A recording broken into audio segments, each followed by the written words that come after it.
sommes en train de proposer des solutions. Lors d'un entretien, Marouane Djeba, fondateur de la société Côte d'Ivoire Drone, a présenté les spécialités de sa société basée à Abidjan. Il a aussi réagi aux différentes questions d'actualité, à savoir le développement du secteur des drones aujourd'hui en Côte d'Ivoire, l'impact de la pandémie à coronavirus COVID-19 sur les activités de Côte d'Ivoire Drone, les propositions de solutions dans la lutte contre la propagation de cette maladie en Côte d'Ivoire, les spécificités des drones fabriqués par Côte d'Ivoire Drone, l'équipe et les ambitions de Côte d'Ivoire Drone, les attentes de Marouane Djeba vis-à-vis des autorités ivoiriennes pour le secteur des drones en Côte d'Ivoire, la vision de Côte d'Ivoire Drone. Côte d'Ivoire Drone est une société spécialisée dans la technologie de drone en général, drone civil. Aujourd'hui se place comme leader dans cette technologie à l'échelle ivoirienne ou à l'échelle locale. Nous sommes spécialisés sur toute la chaîne. Là, je parle de la fabrication des drones sur mesure ou la conception des drones sur mesure, en passant par la réparation des drones, en passant aussi par la formation des télépilotes professionnels. Et nous avons aussi la partie data processing ou tout ce qui est traitement de données aériennes collectées par drone avec notre propre logiciel. Et vous avez aussi la partie topographie, cartographie et surtout, nous sommes spécialisés aujourd'hui dans la prestation de services dans les mines et carrières. Je peux me référer à la date de la création de notre société en octobre 2017. Alors, depuis ce temps, pratiquement maintenant 2 ans, c'est un secteur qui ne cesse de se développer en Côte d'Ivoire.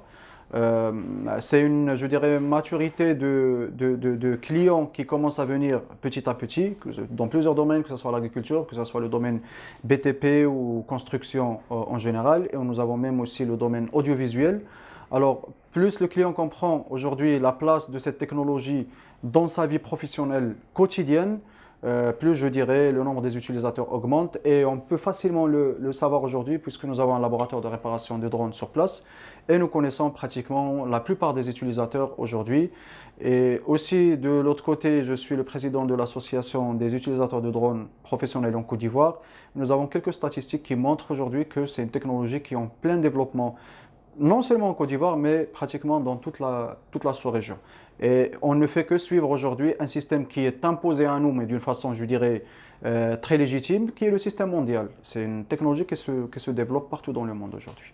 En général, cette pandémie, je pense que tout le monde a été touché malheureusement par ça. Côte d'Ivoire Drone aujourd'hui a été quand même touché, je ne dirais pas non, mais pas d'une façon très tragique. Parce que nous avons une stratégie en interne qui nous permet quand même de garder le contact avec nos clients et de pouvoir faire ou honorer nos prestations d'une façon ou d'une autre. Mais je dirais mine de rien, ça a touché beaucoup de secteurs, y compris le secteur de drone. Parce que je vous donne un simple cas de figure, un client qui veut aujourd'hui une prestation par drone, que ce soit de cartographie ou de topographie. Alors aujourd'hui, je pense que le client a d'autres chats à fouetter avant de faire une prestation parce qu'il y a quand même l'économie mondiale, je dirais, qui va au ralenti, voire même pratiquement bloquée. Alors, avant de poser n'importe quel investissement, je dirais les décideurs vont réfléchir 1000 et 1000 fois. Sauf pour certains projets qui sont vraiment urgents ou qui rentrent dans le cadre de Covid. Et c'est là où je pense qu'on a essayé de sauver un petit peu la mise parce que on a quand même essayé de modifier le business model de notre société en fonction de cette pandémie. C'est une idée qui est venue de la part d'une amie, Maïmouna Kone, que je salue. C'est un tweet tout simplement qui a réuni Côte d'Ivoire Drone avec 2 autres acteurs qui sont WeFly et Investive. À la base, que peut-être les clients nous regardent comme des concurrents, mais je ne pense pas qu'on l'est. Alors, l'idée, c'était vraiment de se réunir tous les 3 pour pouvoir proposer quelque chose aujourd'hui qui peut, bien sûr, pas freiner le Covid-19 parce que nous n'avons pas malheureusement ce pouvoir, mais plutôt de contribuer avec notre savoir-faire, avec notre technologie pour pouvoir le faire. Et dans ce cadre, nous sommes en pleine création de la fondation Saved by Tech, dont je suis le vice-président et le directeur technique. Et cette fondation est constituée justement de WeFly, de Côte d'Ivoire Drone et d'Inex Africa, qui est présidée par Maïmouna et d'autres startups. Et dans cette fondation, nous sommes en train de proposer des solutions, que ce soit axé sur les drones ou un portail web aussi qui va aider la population. C'est comme je dirais un outil de sensibilisation aujourd'hui. Alors, vous pouvez dire qu'on a mis nos différences aujourd'hui concurrentielles de côté et on est en train de travailler tous pour pouvoir aider la nation pour lutter contre cette pandémie. Les principales solutions aujourd'hui sont axées sur la désinfection par drone, avec des drones qui peuvent prendre des réservoirs de 6 jusqu'à 30 litres selon la demande. Et là, le drone qui est devant moi, c'est un prototype qui est en plein montage, avec un réservoir de 16 litres. Vous avez aussi une deuxième catégorie de drone qui est équipée d'une caméra thermique, qui permet d'opérer pratiquement à 100 mètres, mais on préfère l'utiliser à moins que 100 mètres parce qu'à 100 mètres, on perd un peu l'information. Cette caméra nous permet d'avoir une idée claire sur la température individuelle de certaines personnes dans la foule. Et bien sûr, l'image est transmise au sol. Et c'est les autorités, bien sûr, qui seront en mesure de gérer ce flux d'informations parce que nous, on reste une fondation qui propose une prestation. On ne peut pas gérer des données, je dirais, personnelles. Alors, et le troisième drone, c'est un drone de sensibilisation qui sera équipé de 2 haut-parleurs et qui va diffuser un message de sensibilisation auprès de la population, que ce soit pour les inviter à respecter la distance de 1 mètre, que ce soit pour peut-être les inviter aussi à rentrer vite chez eux pour respecter le couvre-feu, que ce soit peut-être qu'on peut utiliser pendant la période du couvre-feu pour éviter que nos autorités rentrent en contact direct avec les gens. Alors, nous, ce qu'on fait aujourd'hui, c'est de proposer des solutions. C'est les autorités aujourd'hui qui doivent décider quand est-ce qu'on doit utiliser telle et telle solution. À part ça, il y a aussi la solution vous avez la solution d'un robot qui est équipé d'un réservoir de 30 litres qui va peut-être sillonner quelques quartiers ou quelques grands boulevards de la ville d'Abidjan pour les désinfecter aussi, mais ça sera, je pense, appliqué pendant la période ou le laps de temps de couvre-feu, ça veut dire entre 21h et 5h du matin. Et il y a aussi une solution que Côte d'Ivoire Drone cette fois propose, c'est une solution de couloir ou de sas de désinfection qui fait 2 mètres sur 1 mètre 40, équipé de détecteurs de mouvement. Ça veut dire une fois il détecte la présence d'une personne qui rentre à l'intérieur du couloir, le système de désinfection avec de spray se déclenche à 360 degrés. Ça veut dire qu'il peut même désinfecter sous les chaussures carrément parce que la personne doit marcher sur une espèce de grille. Et une fois la personne sort, elle est pratiquement désinfectée à 99%. Les drones conçus par Côte d'Ivoire Drone, c'est des drones made in Côte d'Ivoire, je dirais à un certain pourcentage parce qu'on dépend toujours de certaines pièces électroniques qu'on doit malheureusement acheter à l'étranger. Mais la plupart des châssis sont fabriqués ici et même les algorithmes informatiques qui sont embarqués dans les pièces électroniques ont été développés ici. Les points forts ou ce qui fait la différence entre nos drones et les drones qu'on trouve sur le marché à l'échelle mondiale, c'est que de 1, ce sont des drones qui résistent beaucoup à la poussière. De 2, c'est des drones qui résistent ou qui peuvent fonctionner à une température nettement trop élevée par rapport aux drones qu'on trouve aujourd'hui sur le terrain. Je peux parler de la marque connue à l'échelle mondiale DJI qui fonctionne entre 0 et 50 degrés Celsius. Nos drones peuvent aller jusqu'à 60, jusqu'à 75 degrés Celsius et parfois en pleine plantation avec le climat de la Côte d'Ivoire, en pleine carrière par exemple. On a vécu l'expérience avec plusieurs clients qui sont venus réparer leur drone en disant tout simplement que le drone il volait parfaitement, la batterie était bien chargée, mais elle a chuté tout seul. Et quand on a cherché à comprendre, c'était vraiment un problème de température. Alors nos drones, ils sont vraiment équipés et bien conçus pour fonctionner ou pour répondre à un besoin africain et pas ailleurs. Et à part ça, je dirais le point le plus fort que nous avons aujourd'hui, ou la valeur la plus ajoutée qu'on propose à notre clientèle, c'est un service après-vente sur place. Parce que tout est parti, comme je vous l'ai dit, d'un laboratoire de réparation de drones. C'est comme ça que nous avons commencé. Mais à travers ce laboratoire, nous avons compris que le client hésite toujours d'acheter un drone à l'étranger. S'il le fait, c'est parce qu'il n'a pas le choix. Mais au moment où le drone tombe en panne, il se pose 1000 et 1000 questions. Comment je ferai pour réparer ce drone? Est-ce que les pièces de rechange seront disponibles? Est-ce que j'aurai une personne pour me former? Est-ce qu'il y a beaucoup de questions qui se posent comme ça? Et d'ailleurs, c'est dans ce cadre qu'on a été approché plusieurs fois par la société DJI pour devenir le revendeur agréé en Côte d'Ivoire. Mais on était obligé de décliner l'offre parce qu'on veut mettre en avant notre produit et un produit africain, fabriqué aussi par des Africains. Alors, c'est un sacrifice qu'il fallait faire.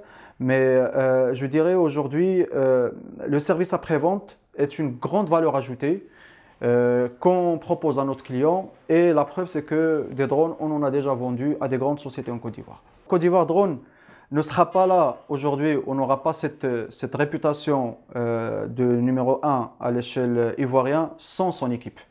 Alors, notre équipe, je dirais, c'est une équipe de personnes qui font ce métier par passion. Et ça, c'est un critère très important pour nous à Côte d'Ivoire Drone pour choisir nos collaborateurs. Alors, d'ailleurs, ce qu'il faut comprendre ou ce qu'il faut noter, c'est que c'est très difficile aujourd'hui de trouver une main-d'œuvre qualifiée dans ce secteur qui est les drones. Et ça, c'est un problème qui se pose à l'échelle mondiale. Ce n'est pas juste en Afrique. Alors, la seule option qui s'offrait à moi à l'époque, c'était de chercher des jeunes passionnés qui veulent vraiment évoluer dans ce secteur d'activité et d'accepter de les former et d'accepter de partager mon savoir-faire avec eux. Et c'est ce que j'ai fait avec mon équipe, que ce soit avec Honoré, qui est aujourd'hui chef de projet, qui a commencé réparateur de drones, que ce soit avec Christelle, que ce soit avec Saint-Ish Quadio, qui est mon épouse aujourd'hui et qui est la business manager, que ce soit avec Armand, que ce soit avec Mireille, que ce soit avec Habib, qui est notre cartographe et géomaticien, un jeune issu de l'université de Cocody, qui a beaucoup de talent. Et aujourd'hui, en fait, c'est un critère, comme j'ai dit, qui est très important, c'est la passion et vouloir avancer dans ce métier. Et c'est juste une formation qui a été faite au sein de Côte d'Ivoire Drone et savoir faire confiance aussi à son équipe, leur donner un petit champ où ils peuvent vraiment montrer de quoi ils sont capables. Et aujourd'hui, grâce à Dieu et grâce à mon équipe, aujourd'hui, Côte d'Ivoire Drone a su faire ses preuves sur le marché. Nous avons aussi des ambitions sur lesquelles on travaille chaque jour. Nous avons des ambitions, que ce soit sur le court, le moyen ou le long terme. Vraiment, quelques-unes de ces ambitions ont été déjà réalisées. Et là, je parle de côté partenariat avec des grandes firmes à l'échelle internationale. Et là, je parle directement de Airbus, je parle de la GIZ, la coopération allemande. Je parle de German Drone, une société qui fabrique des drones très avancés et très professionnels avec laquelle on a signé un partenariat cette semaine. Que ce soit l'INPHB par exemple, un projet de partenariat qui consiste aussi à former les meilleurs étudiants de l'INPHB dans cette technologie de drone. Que ce soit aussi la création de notre centre ou la première académie de formation dans la technologie de drone dans toute l'Afrique de l'Ouest qui s'appelle Africa Drone Valley, que nous sommes en train de mettre en place actuellement avec la GIZ et justement avec Airbus. Alors je dirais, nous avons plusieurs projets, nous avons des perspectives. Aujourd'hui, ils sont traités par ordre de priorité, bien entendu, et aussi par rapport à ce qui s'offre à nous comme moyens, que ce soit financier, que ce soit en termes de logistique ou en termes de ressources humaines. Mais l'objectif aujourd'hui de Côte d'Ivoire Drone, c'est d'abord de vulgariser cette technologie de drone en Côte d'Ivoire pour commencer et après à l'échelle africaine. Et la preuve, c'est qu'aujourd'hui, nous avons notre filiale à Bamako, au Mali, que nous avons mis en place avec notre partenaire Map Action, géré par Boubacar Keïta. C'est vraiment de prendre du volume, de prendre des parts de marché et de proposer des solutions vraiment qui tiennent la route et qui peuvent répondre aux besoins africains et surtout à l'échelle, au niveau de BTP, génie civil, tout ce qui est construction, et aussi du côté de l'agriculture.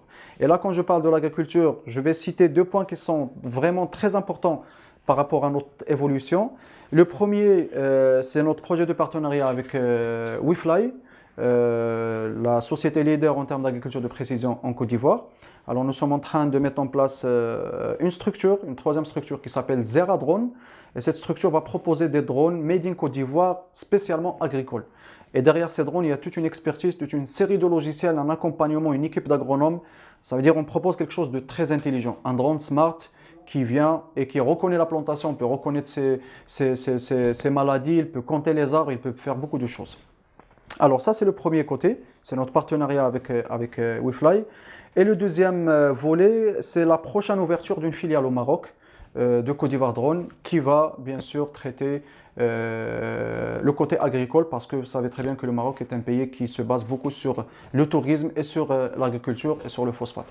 Mais dans le côté agricole, nous sommes en pleine négociation avec des partenaires et nous comptons bientôt, peut-être après cette pandémie de Covid-19, de lancer la filiale au Maroc. Je pense qu'aujourd'hui, tout le monde l'a compris, la nouvelle technologie en général et la technologie de drone plus précisément ont démontré à tout le monde qu'elles ont toute leur place dans l'économie ivoirienne. J'espère que nos dirigeants, et j'en doute pas une seconde, qu'ils ont bien compris ça.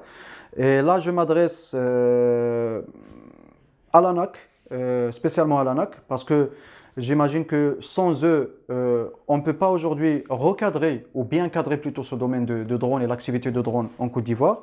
Je pense qu'ils ont un rôle très important à jouer aujourd'hui. J'ai eu la chance d'avoir des discussions avec eux, je pense à 2 reprises si je me rappelle. Et je les invite, là je parle en tant que président de l'association des utilisateurs de drones en Côte d'Ivoire. J'invite vivement l'ANAC à créer une plateforme avec nous et avec tous les autres opérateurs économiques qui travaillent avec cette technologie pour qu'on puisse créer une plateforme d'échange.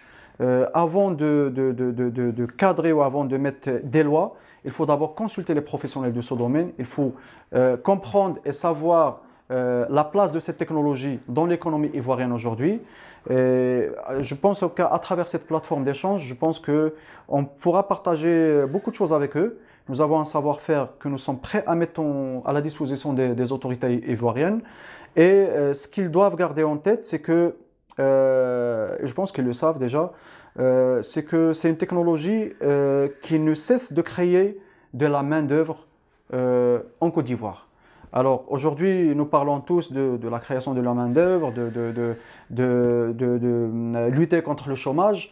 Et pour une fois, nous avons une technologie qui peut nous aider à régler ce problème, on va s'opposer. Je pense que ce n'est pas du tout logique. Alors il faut peut-être revoir un peu la position, il faut renégocier, et tout se passe avec la communication. Et le deuxième point aussi qui me paraît vraiment très important, c'est en votant une loi qui sera un peu dure pour les utilisateurs de drones en Côte d'Ivoire, n'oublions pas que cette loi sera aussi valable pour tout investisseur étranger dans cette technologie qui aimerait investir en Côte d'Ivoire. Alors, en même temps, on est en train de bloquer un peu de devises. Je pense que la Côte d'Ivoire aujourd'hui a besoin de ça. Alors, essayons de revoir notre position. Si vous avez besoin vraiment de notre expertise, de notre savoir-faire, de notre conseil, nous sommes là à votre disposition. Mais je pense qu'aujourd'hui, cette technologie a toute sa place en Côte d'Ivoire. Et c'est une preuve qui a été déjà faite par la même technologie à l'échelle mondiale. Alors, je ne vois pas pourquoi la Côte d'Ivoire n'en ferait pas partie. En termes de vision, je pense qu'aujourd'hui, il faut qu'on comprenne que la start-up africaine a des talents à partager. La jeunesse africaine a des compétences, elle a de l'imagination. Il suffit juste de lui donner son occasion, il va faire ses preuves. La preuve, c'est Côte d'Ivoire Drone aujourd'hui. Tout a commencé par un rêve, tout a commencé par une idée. Et aujourd'hui, que ce soit en termes de chiffre d'affaires, que ce soit en termes de notoriété, en 2 ans, je peux dire que nous avons dépassé carrément les objectifs. Et c'est le cas de plusieurs startups ivoiriennes aujourd'hui. J'ai plein d'amis qui ont des startups. Alors, je pense qu'aujourd'hui, les dirigeants ou les institutions aujourd'hui à l'échelle africaine, là, je m'adresse à tout le monde, il faut qu'on accorde plus de valeur à ces startups, qu'on accorde plus de place à ces jeunes aujourd'hui, parce que rien que, là je me permets de revenir un peu sur le sujet de Covid-19, c'est la technologie aujourd'hui qui est en train de lutter contre cette technologie, c'est la recherche scientifique, c'est l'éducation, c'est beaucoup de choses. Là, ce n'est pas le domaine sans... Je ne veux pas blesser quelqu'un, mais là, on parle des ingénieurs, on parle des infirmiers, on parle des journalistes, on parle des médecins, on parle des pompiers, on parle des policiers. On ne parle pas des chanteurs, excusez-moi. Alors, les chanteurs ont leur place, bien sûr, mais je pense que la tranche intellectuelle n'avait pas la place qu'il le méritait avant. Et je pense qu'aujourd'hui, on doit revoir un peu nos positions. Et là, je vous parle à l'échelle mondiale. Ce n'est pas juste un problème que nous avons en Afrique, mais à l'échelle mondiale, il faut plus considérer l'éducation aujourd'hui. Il faut mieux qu'on éduque nos enfants aujourd'hui, investir plus dans les écoles, dans la recherche scientifique, dans les universités. Et cette Covid-19 ou cette pandémie nous a tous donné une bonne leçon. Alors, je pense que ceux qui ne vont pas apprendre la leçon, je pense qu'ils courent vers un risque, mais énorme.